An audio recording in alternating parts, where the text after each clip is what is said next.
Yo,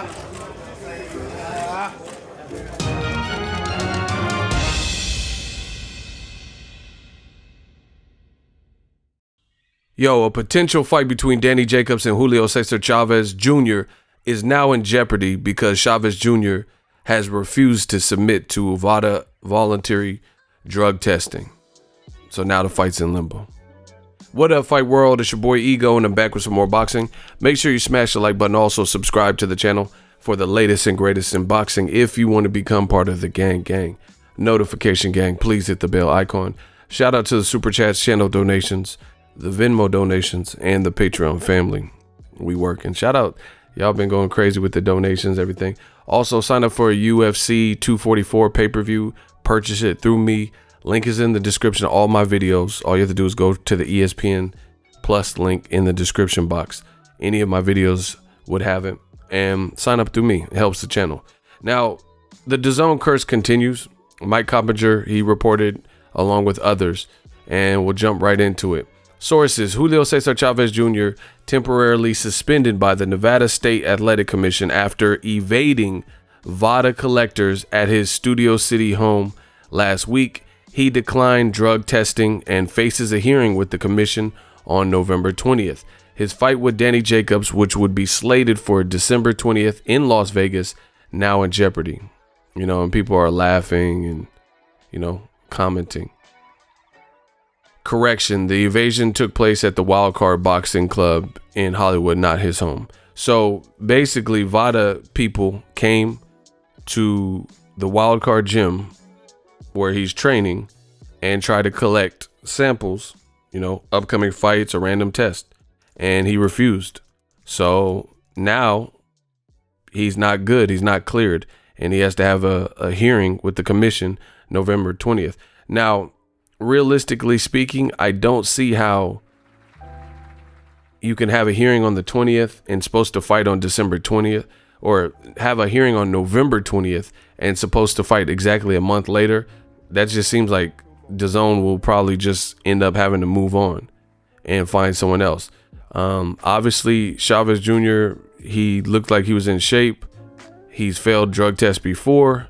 He has had public discipline issues where people have, you know, questioned his work ethic. Even his big fight at the time with Sergio Martinez, he's shown in his pink chonies, waking up at 5 p.m., eating Lucky Charms cereal, and his dad's trying to school him and give him advice on how to approach the Maravilla Martinez fight. And he seemed kind of disinterested and jumps in the pool and shit.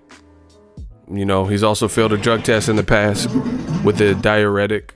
He's had diuretics in the system, which some people use to cut weight, and then some people use to as a masking agent for harder substances. So either way, this is a terrible look for Julio Cesar Chavez. He hasn't really done much since the Canelo fight. He had one fight in Monterrey, Mexico. He was in Mexico and he had that fight. He looked like he'd been staying in shape. So, you know, people probably looking for the Danny Jacobs, looking forward to it. Some people. Me, I think Chavez Jr. has had so many chances, and he's had a lot of chances based on his name to prove his worth and, you know, bring justice to the Chavez Jr. name.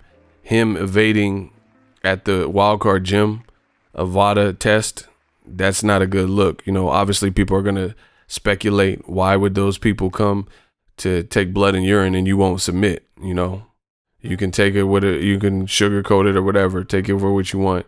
It does not look good. You know, you won't give them your blood or your urine, you know, so people are going to speculate and say he's on something, which maybe he is, you know, because I never seen that type of, you know, Mayweather wanted Pacquiao to do a drug test. Pacquiao said he's afraid of needles and we'll just do what the commission says, you know.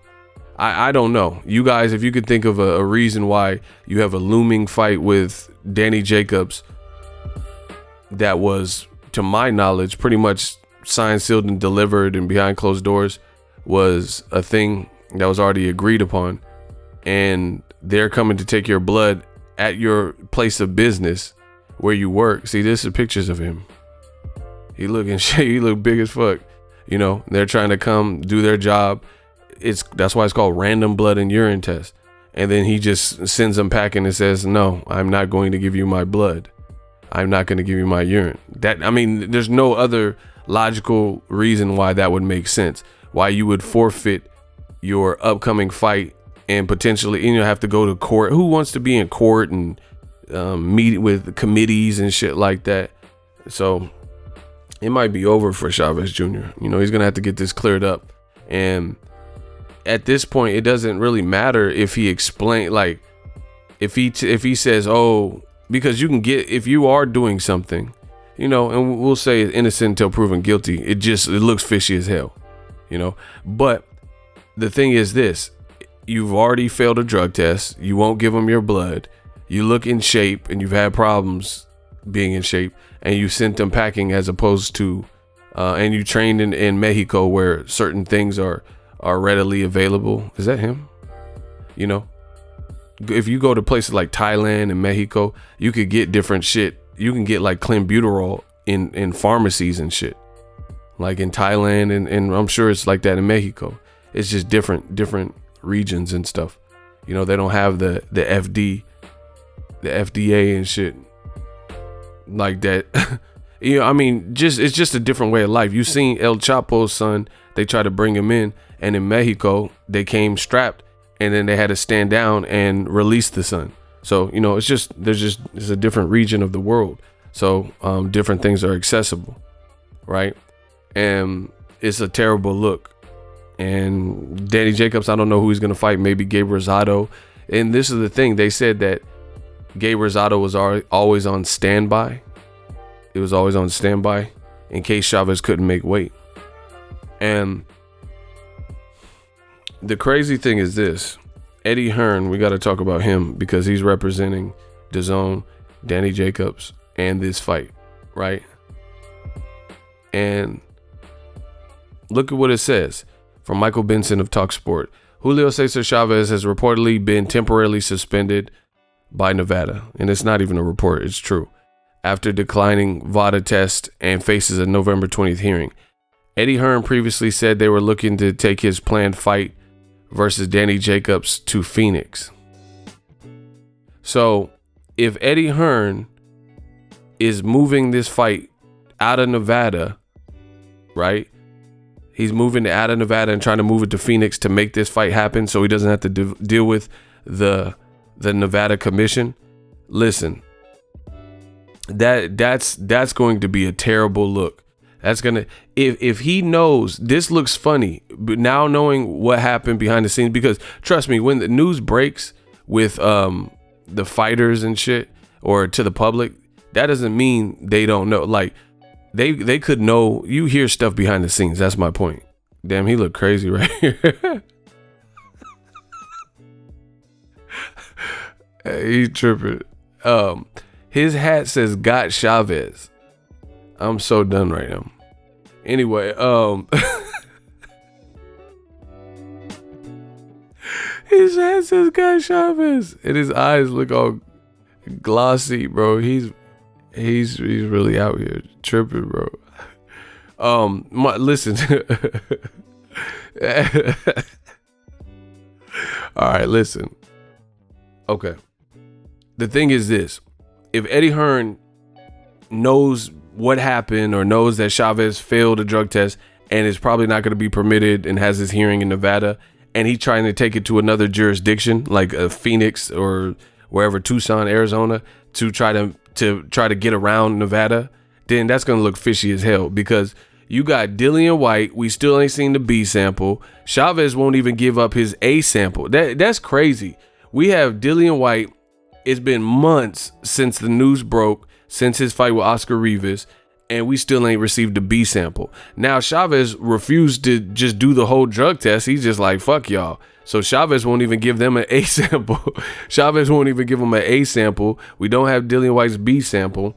So if Eddie Hearn is aware of this and trying to take it out of Nevada, the state of Nevada, who will probably ban him if nothing else during the hearing, if he refused and, has no likely explanation as to why he declined Vada. You see, the thing with Vada is You got to just be available, and it's random. That's why if you're sleeping, trying to take a nap, you have to submit, because if you know they're coming, then you can flush shit out of your system, or don't use, or, you know, time around it if you have it. And I remember distinctly, old media, they said, oh, look, haha, look at the Charlos. The Charlos missed a Vada. Like Vada was in Houston or whatever looking for him, or Dallas or wherever in Texas looking for him. And then people made a big deal about it, saying, oh, look, the Charlos missed a Vada appointment. Yeah, but they came looking for them and they weren't even there. That's different. They were in California promoting a fight, or promoting their fight or whatever. Like one of them was about to fight and they was in LA promoting it, or Errol Spence or somebody was about to fight and they were in LA promoting. I think Jamel or somebody had a fight. So that's why they missed the Vada appointment. But from this situation with Chavez Jr., once again, you don't see old media even talking about it. And the other thing is, old media, they refuse to talk about it. Vada pulled up and Chavez was there and sent him packing. That's different. That's different when you're at the facility and they say, hey, we need to take your blood. And you just say, no. And you know, you're at a standoff and you won't budge, and they can't just run up to you with a needle and, and poke you. So they're going to leave. They're like, all right, cool. And then they just report it and submit that information, which they did. And Nevada State Athletic Commission got that, like, yo, wait, that's fishy. Now he has to have a hearing to justify it. So it's just funny, all the double standards, how the Charlos weren't even in the same state when Vada came looking for him. So it's not like they were all at Whataburger and then Vada pulled up and then they ran out the back door or something. They weren't even in the state. Chavez Jr. was at the wild card. Vada pulls up with the needles and testing kits and rubber bands and shit, whatever, the elastic that they put on your arm. And Chavez said no. And now his fight's in jeopardy. This is such a bad look for DAZN. I don't know what it is about these matches that Eddie Hearn keeps making, him primarily, but they keep falling apart. Lawrence Okoli fight off. Anthony Fowler fight was off. Joseph Parker, Derek Chisora fight was off. Demetrius Andrade, Billy Joe Saunders last year was off. Gerald Miller, AJ was off. Right? It's just like so many. And now nobody even really asked for Chavez Jr. versus Danny Jacobs, but it's two names and some people were maybe looking forward to it. And now it doesn't look like it's going to happen. And they did all that negotiating, and this was supposed to be the debut of Jacobs at 168. So I was curious to see how Jacobs looked against a big person like Chavez or anybody. I just want to see how he looks at 168. So it would be better than him fighting a no-namer. And then now we're dealing with this shit. So whatever. Let me know what you guys think. The DAZN curse strikes again. Eddie Hearn, another match looks like it's fizzling out after weeks of planning. And it's a bad look for Chavez Jr. He's, I believe, still with Al Heyman. I don't know, but this is a bad look. Doesn't help his pop's legacy. Doesn't help his legacy. He's only had one fight since the Canelo loss. He got robbed in the hotel. It's his career is like he's not taking it even serious, bro. Let me know what you guys think.